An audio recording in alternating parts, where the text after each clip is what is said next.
India میں پچھلے 2 مہینوں سے پنجاب کے کسان مودی سرکار کی پالیسیوں کے خلاف احتجاجاً دلی کے باہر دھرنا دیے بیٹھے ہیں۔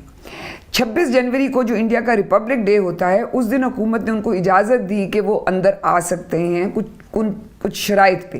مگر وہ شرائط کی پاسداری نہیں ہوئی اور اس کے بعد یہ پرامن احتجاج پرتشدد ہوا، پولیس کے ساتھ جھڑپیں ہوئیں اور مظاہرین نے دلی کے لال قلعے پر دھاوا بول دیا اور اس پہ اپنے جھنڈے لہرا دیے۔ اس ساری جھڑپوں میں ایک کسان مارا بھی گیا اور 80 پولیس اہلکار اس میں زخمی بھی ہوئے۔ اب صورتحال وہ کہتے ہیں قابو میں ہے، لیکن کسانوں کا احتجاج جاری ہے۔ آج ایٹی صاحب ذرا یہ بتائیے گا، ہمیں تھوڑا سا اس پہ روشنی ڈالیے گا کہ یہ جو کسان احتجاج کر رہے ہیں انڈیا میں، وہ ایگزیکٹلی کس بارے میں ہے اور اس کے جواب میں مودی سرکار کیا کر رہی ہے؟ دیکھیے، 2 مہینے سے یہ چل رہا ہے معاملہ اور احتجاج ہو رہا ہے، اور خصوصاً پنجاب میں شروع ہوا، ہریانہ چلا گیا، پھر کچھ اور بھی اسٹیٹس ہیں جہاں چھوٹا موٹا احتجاج ہوا، مگر زیادہ تر پنجاب اور ہریانہ میں۔ یہ 2 مین ایگریکلچرل ڈسٹرکٹس ہیں پنجاب، اینڈ یہ سپلائی کرتی ہے most of the food of India. اب بڑی دلچسپ بات یہ ہے کہ مودی سرکار نے جو قانون تبدیل کیا ہے، ایک آرڈیننس کے ذریعے کیا ہے، ایک ڈبیٹ کے بغیر کیا ہے۔ حالانکہ پارلیمنٹ کے اندر یہ ڈبیٹ ہو سکتی تھی، اور اگر پارلیمنٹ میں ڈبیٹ ہوتی تو اس کے پروز اینڈ کونس احساس اس کا ہو جاتا، مگر نہیں، راتوں رات وہ ایک آرڈیننس کے ذریعے پاس کر دی۔ اب اس کے جو لب لباب یہ ہے، یہ جو قانون پاس ہوا ہے، وہ یہ ہے کہ ہندوستان کے جو ایگریکلچرل سیکٹر ہے، اس کے اندر سرمایہ داری نظام اور بڑے پیمانے پہ لایا جائے اور اس کو کوپریٹائز کیا جائے۔ اور اس کا سب سے بڑا جو پیگ ہے وہ یہ ہے کہ اب سپورٹ پرائسز نہیں دی جائیں گی۔ آپ کو پتہ سپورٹ پرائسز پاکستان کے اندر بھی حکومت سیٹ کرتی ہے، گندم کی پرائس کتنے پہ خرید و فروخت ہوگی، شوگر کی کرتی ہے، ایٹسیٹرا، اور پھر کسان کو پتہ ہوتا ہے کہ جی اتنے پیسے پہ ہم یہ بیچ سکیں گے، وہ پہلے سے طے ہو جاتا ہے، تو ایک قسم کی سبسڈی بھی مل جاتی ہے اس کے اندر۔ تو اب انہوں نے یہ فیصلہ کیا کہ اب سپورٹ پرائسز نہیں ہوں گی، مارکیٹ ڈٹرمن کرے گی، سپلائی ڈیمانڈ ڈٹرمن کرے گی، اور اس سپلائی ڈیمانڈ میں کوآپریٹس انڈیا کے بڑے بڑے سرمایہ دار آ جائیں گے، اور پھر یہ جو مڈل مین کا جو طریقہ ہے کہ وہ ختم ہو جائے گا، اور براہ راست فارمر جو ہے اپنا سامان لائے گا مارکیٹ میں، وہاں قیمت طے ہوگی، لینا ہے لینا ہے، دینا ہے نہیں دینا، تو وہ مسئلہ اس طریقے سے کوآپریٹس ول کم ان۔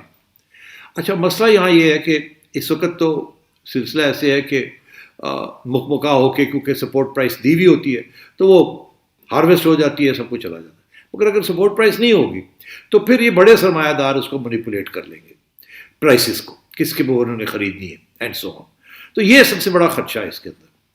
اچھا، اب تو اس پہ ظاہر ہے یہ احتجاج ہو رہا ہے کہ یہ تو ہمیں قبول نہیں ہے، ہمیں تو بالکل آپ نے مارکیٹ کے اوپر چھوڑ دیا تو تباہ کر دے گی مارکیٹ، تو بڑے بڑے مگرمچھ آ کے کھا جائیں گے ہمارے پاس تو کوئی بارگیننگ پاور ہی نہیں رہے گی، ہمیں پتہ ہی نہیں ہوگا کس قیمت پہ ہم نے یہ بیچنا ہے، ہم کیا اگائیں گے، and so on so forth. تو اس کے اوپر احتجاج ہو رہا ہے، اور یہ اب احتجاج ختم نہیں ہو رہا،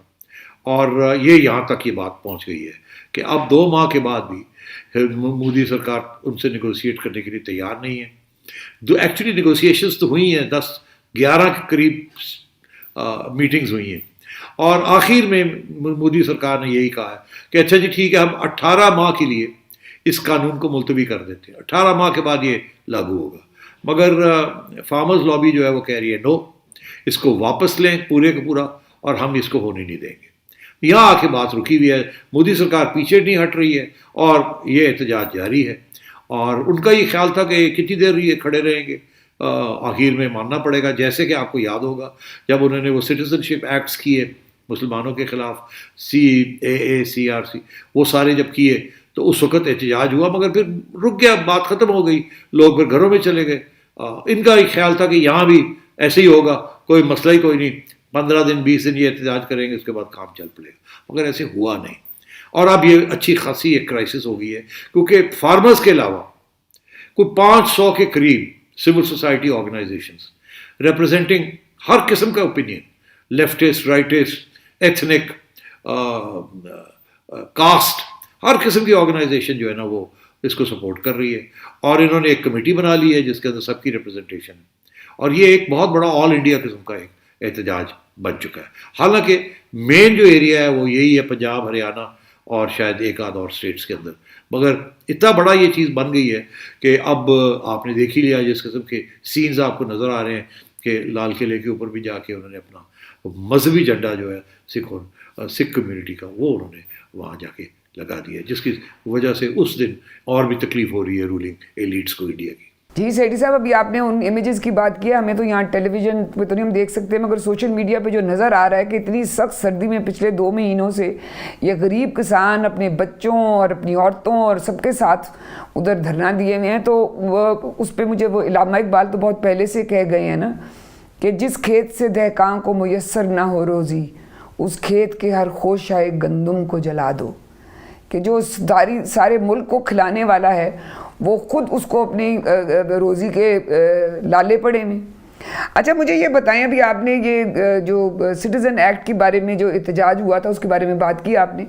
آپ کیا سمجھتے ہیں کہ جو یہ والی تحریک ہے کسانوں کی، اس کی کیا اہمیت ہے؟ کیا یہ بڑی چیز بننے جا رہی ہے؟ جس طرح آپ کہہ رہے تھے کہ بیچ میں اور بھی اب سول سوسائٹی کے وہ آ گئے ہیں، کیا اس کسانوں سے آگے جا رہی ہے یہ بات مودی سرکار کے خلاف؟